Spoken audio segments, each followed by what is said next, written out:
khiyarukum fil jahiliyah khiyarukum fil Islam. Kalau pada zaman jahiliyahnya dia panglima perang, maka setelah masuk Islam dia tetap menjadi panglima perang. Begitulah sahabat Nabi bernama Khalid ibnul Walid.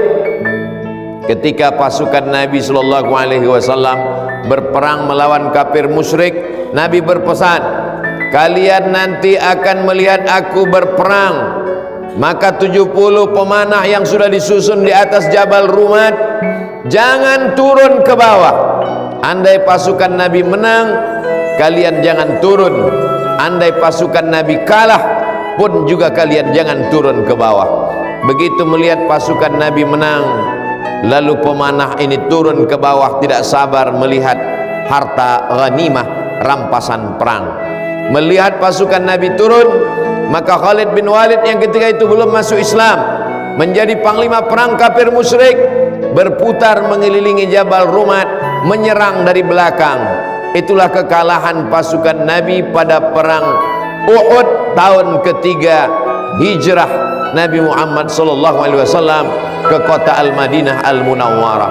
Khalid bin Walid, panglima perangnya kafir musyrik, bahkan pernah mengalahkan pasukan Nabi Muhammad pada tahun ketiga hijrah. Tapi kemudian ketika dia sudah masuk Islam, dia tidak hanya berzikir dalam masjid, dia tidak hanya bersolawat, dia tidak hanya baca Quran menunggu mati, dia tetap menjadi panglima perang.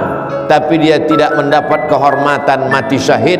Dia mati di atas tempat tidur dalam keadaan menangis. Ketika sahabat bertanya, mengapa engkau menangis wahai Khalid bin Walid? Bukankah setiap jengkal tubuhmu tidak ada yang selamat dari tebasan pedang, tusukan tombak, anak panah? Mengapa engkau menangis? Kata Khalid bin Walid, yang kutangiskan adalah mengapa aku mati di atas tempat tidur, mengapa aku tidak mati syahid dalam keadaan berdarah-darah. Impian seorang mukmin, ish kariman au mut syahidan, hidup mulia atau mati syahid. Kalau hidup, hidupnya mulia. Kalau mati, matinya mati syahid. Jangan pernah mundur, jangan pernah merubah diri. Yang berubah adalah akidah. Yang sebelumnya menyembah Lata, menyembah Uzza, menyembah batu dan berhala, berubah menjadi menyembah Allah, la ilaha illallah Muhammadur Rasulullah. Begitulah sahabat Nabi dulu. Bagaimana dengan seorang yang pernah membunuh Hamzah bin Abdul Muttalib? Dia adalah hamba berkulit hitam bernama Wahsy. Pada saat perang Badar dia mengintip sahabat Nabi, paman Nabi bernama Hamzah bin Abdul Muttalib, karena dia dijanjikan oleh tuannya, kalau berhasil membunuh Hamzah maka dia akan dibebaskan. Maka dia bercerita, aku tombakkan ujung tombakku, aku tusukkan ke dalam tulang belakang Hamzah, lalu kemudian dia menggunting hidung Hamzah, dia memotong telinga Hamzah, dijadikan sebagai rantai liontin. Mereka mengejek singa Allah Subhanahu wa ta'ala, mereka mengejek sahabat Nabi yang sekaligus paman Nabi Muhammad sallallahu alaihi wasallam. Hari berganti, musim berubah. Pada saat pembebasan kota Makkah Al-Mukarramah tahun ke-8 hijrah, datanglah Nabi Muhammad sallallahu alaihi wasallam membawa 10.000 pasukan dipimpin oleh panglima perang bernama Sa'ad bin Ubadah. Sa'ad bin Ubadah berkata, hadza yaumul malhamah, ini hari balas dendam.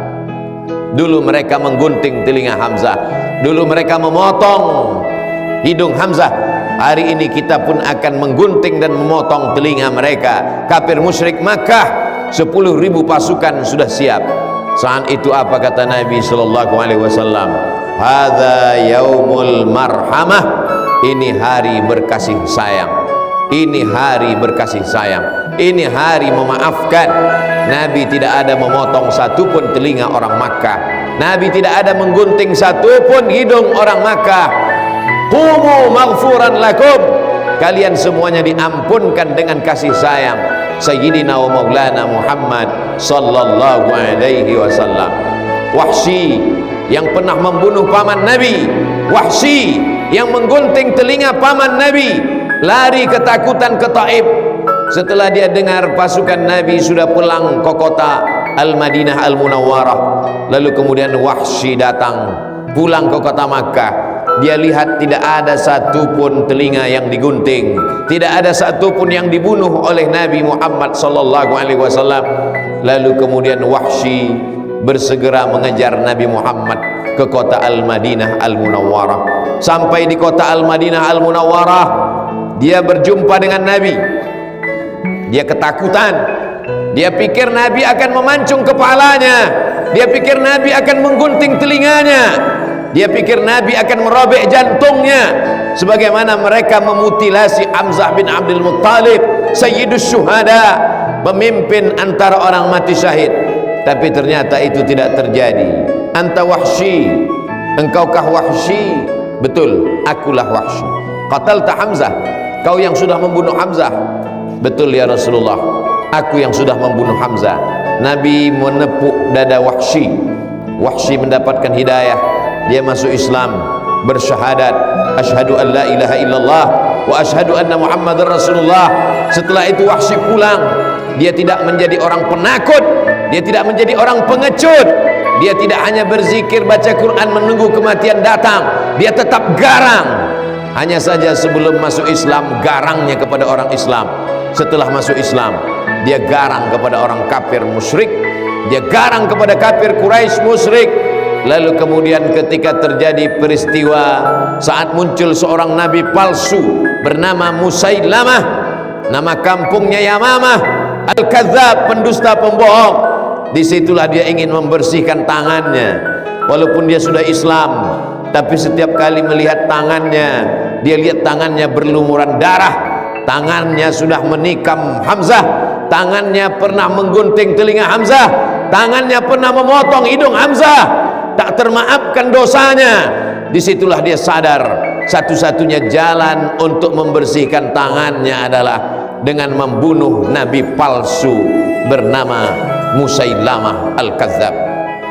Apa yang terjadi? Musailamah sang nabi palsu mati di tangan Wahsy. Taubat tidak cukup hanya dengan astaghfirullah. Masuk Islam tidak cukup hanya sekedar asyhadu an la ilaha illallah. Kalau dulu kau garang membunuh Sayyidus Syuhada, setelah kau masuk Islam tanganmu mesti dibersihkan. Maka Wahsy membunuh nabi palsu bernama Musailamah Al-Kadzab, pendusta, pembohong, penipu. 70 orang penghafal Quran mati syahid pada masa pemerintahan Sayyidina Abu Bakar Siddiq. Setelah nabi palsu Musailamah Al-Kadzab mati, apa kata Wahsy? Tanganku ini pernah berlumuran darah karena membunuh orang paling baik, Hamzah bin Abdul Muttalib. Tapi kemudian aku tebus, tanganku ini juga pernah berlumuran darah karena membunuh orang paling jahat, nabi palsu Musailamah Al-Kadzab.